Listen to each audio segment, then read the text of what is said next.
China کو ایک nuclear plant کے لیے تھا وہ واپس کیا. اس کے علاوہ کمرشل لون جو ہے وہ $500 بلین واپس کیا. شاید وہ تو اس ویک میں ریفلیکٹ نہیں ہوگا, لیکن ہماری ری پیمنٹس ہیوی ہیں. ہمارے پاس فارن کرنسی ریزرو نہیں ہے. 4 ارب سے نیچے آ گئے ہیں. آپ یہ کہہ رہے ہیں کہ ایک فگر آ رہی ہے کہ 3.5 ارب ذخائر ہیں ہمارے جو اگر آج کے $500 ملین جو ری پے کیا ہے گورنمنٹ آف پاکستان نے چائنا کو, اس کو سامنے رکھے تو بالکل 3.6 پہ آ گئے ہیں. لیکن وہ چونکہ ایک لیگ کے ساتھ جو ہے وہ ڈیٹا آتا ہے, تو ابھی جو ڈیٹا آج اسٹیٹ بینک ریلیز کرے گا اس میں یقیناً جو ہے وہ $4 بلین یا $4 بلین سے تھوڑے سے شاید کم ریزروز ہو گئے ہیں. بنیادی بات یہ ہے کہ ہمارے پاس ایک مہینے کی امپورٹ کے بھی نہیں ہے. اسی وجہ سے آپ دیکھیں کہ آج فائنینشیل ٹائمز میں بھی سٹوری چھپی ہے, کوئی 8,000 سے زیادہ کنٹینر سٹک اپ ہیں اور ہمارے پاس ڈالرز نہیں ہیں کہ ہم ان امپورٹس کی چیزوں کو کلیئر کریں. تو اس کے نتیجے میں کیا ہو رہا ہے, ایک سیکنڈ راؤنڈ ایفیکٹ جو ہے وہ ابھی آئے گا, اور وہ سیکنڈ راؤنڈ ایفیکٹ یہ ہوگا کہ شارٹیجز کا خطرہ ہے. کیونکہ جب آپ بنیادی چیزیں ڈالرز نہیں ہوں گے تو بنیادی چیزیں بھی لانے کے قابل نہیں ہوں گے, جس میں کھانے پینے کی چیزیں بھی شامل ہے, پی او ایل کی چیزیں بھی شامل ہیں, الیکٹریسٹی پیدا کرنے کے لیے فرنس آئل بھی شامل ہے, اور اس کے علاوہ RLNG اور کول بھی شامل ہے. تو یہ ایک ڈرونا قسم کا جو ہے نا وہ سینیریو سامنے آ رہا ہے, اور اس ٹائم میرے خیال میں اس کے علاوہ کوئی حل نہیں ہے کہ ہم IMF کے پروگرام کو ریوائیو کرنے کے لیے جلدی سے جلدی جو ہے وہ نہیں. کیا IMF ایک تو خبر ایک تو مجھے ذرا یہ بتائیں کہ IMF سے بات, پہلے ہم نے سنا کہ IMF سے ورچوئل مذاکرات ہو رہے ہیں, پھر اس کا کوئی اعلامیہ نہیں آیا, پھر ہم نے سنا کہ ان کے ٹریجری ڈپارٹمنٹ کے کسی آفیشیل سے یہاں ملاقات ہو رہی ہے ڈار صاحب کی, ان سے ہم ریکویسٹ کر رہے ہیں, پھر ہی خبر آئی کہ وزیر خارجہ بلاول بھٹو زرداری صاحب نے امریکن سے کہا. مطلب ہم کس سطح پہ جا کے بات کر رہے ہیں, پہلے تو یہ بتائیں. اور دوسری بات کہ IMF سے مذاکرات کیا ہو رہے ہیں, ڈیڈ لاک ہے, ہوں گے کب, ان کا کوئی مطلب اسٹاف لیول پہ ہو رہے ہیں, کوئی ان کا بورڈ ریویو, یہ کب تک ہوگا IMF کے ساتھ معاہدہ؟ سر بنیادی طور پہ ہمارے ٹاکس ڈیو تھی نومبر کے فرسٹ ویک میں. جی.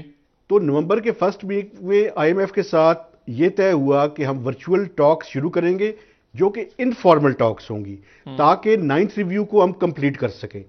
لیکن دونوں سائڈز وہ جو IMF کی پرسکرپشن ہے اس پہ ایگریمنٹ نہیں ہو سکا. تو وہ ایگریمنٹ نہیں ہوا تو وہ فارمل ٹاکس بھی نہیں ہوئی. وہ فارمل ٹاکس نہیں ہوئی چونکہ بنیادی وجہ یہ تھی کہ ڈار صاحب کوشش کر رہے تھے, ایک تو انہوں نے IMF کو کنونس کرنے کی کوشش کی کہ فلڈ کی وجہ سے پاکستان کے ڈیمیجز کافی زیادہ ہوئے اور واقعی ہوئے تھے, کہ IMF ایک لینیٹ ویو لے, لیکن IMF نے وہ لینیٹ ویو لینے سے انکار کر دیا. ڈار صاحب کی دوسری اسٹریٹجی یہ تھی کہ اپنے جو فرینڈز آف پاکستان ہیں, جس میں ان سے جو ہے وہ چیزوں کو لے کر مینج کیا جائے اور یہ وقت گزار لیا جائے. یعنی چائنا, سعودی عربیہ, قطر, یہ ملک, چائنا بھی اس کے اندر شامل ہے. جی اچھا. اس میں یہ کہا گیا کہ ہم جو برج فائنینسنگ کرنے کی کوشش کریں تاکہ یہ ٹائم گزاریں, لیکن وہ بھی اس میں ناکامی ہوئی, اور سب نے یہ یک زبان ہو کر کہا کہ آپ IMF کے پروگرام کو ریوائیو کریں, اس کے بعد ہم آپ کی مدد کرنے کے لیے تیار ہیں. تو اب 2.5 مہینے گزرنے کے بعد سچویشن ایسی جگہ پہ آ چکی ہے کہ کل ٹریجری ڈپارٹمنٹ کے آئے ہوئے تھے سیکرٹری آف اسٹیٹ, اور وہاں پہ ڈار صاحب نے بھی ان سے یہ ریکویسٹ کی کہ آپ لینیٹ IMF کو کہیں کہ وہ اپنی کنڈیشنلٹیز کو سافٹن کرے, اور آج پرائم منسٹر نے بھی ان کے جو لوگ ڈیلیگیشن آیا ہوا ہے ان سے ریکویسٹ کی ہے کہ IMF کو لیکن وہ نہیں مانے. اب دیکھ سر, میرے خیال میں IMF کا ڈیلیگیشن جو ہے وہ ایکسپیکٹڈ ہے, ابھی میں اس کو کنفرم نہیں کر سکتا, ایکسپیکٹڈ ہے کہ شاید فرسٹ ویک اور فروری میں آ جائے پاکستان, لیکن ابھی تک ان کی طرف سے اس کا کوئی اعلامیہ جو ہے وہ سامنے نہیں آیا. اچھا, عزیر یونس صاحب کو میں شریکی گفتگو کرتا ہوں, واشنگٹن میں ہیں اور ظاہر IMF, ورلڈ بینک, یہ دنیا بھر کی معیشت کو دیکھتے ہیں. عزیر یونس صاحب, پہلے تو یہ بتائیے گا, یہ اسحاق ڈار صاحب نے کیا کیا ہے؟ غلطی کی ہے, جان کے کیا ہے, یا کوئی انا تھی کہ جی میں کروں گا اس طرح, مطلب 200 سے نیچے لاؤں گا, 180 کروں گا, مطلب کیا تھا یہ جو 3-4 مہینے پہلے انہوں نے ہٹا دیا مفتاح اسماعیل کو, اب تحقیقات ہو رہی ہیں مفتاح اسماعیل پہ, کیا تھا یہ؟ خاندانی کوئی ایشو تھا, کوئی سیاست, کیا کہیں گے آپ اس مرحلے پہ؟ اس وقت لوگ چیخ اٹھے ہیں پاکستان میں. جی شکریہ بہت بہت, اور it's an honour to share this space with Mahtab Haider sahab. ان کی رپورٹنگ سے کافی کچھ سیکھنے کو ملتا ہے. یہ میں پہلے آپ کے سوال سے پہلے ایڈ کر دوں کہ اسٹیٹ بینک کا جو لیٹسٹ ڈیٹا آیا ہے اس کے مطابق 3.68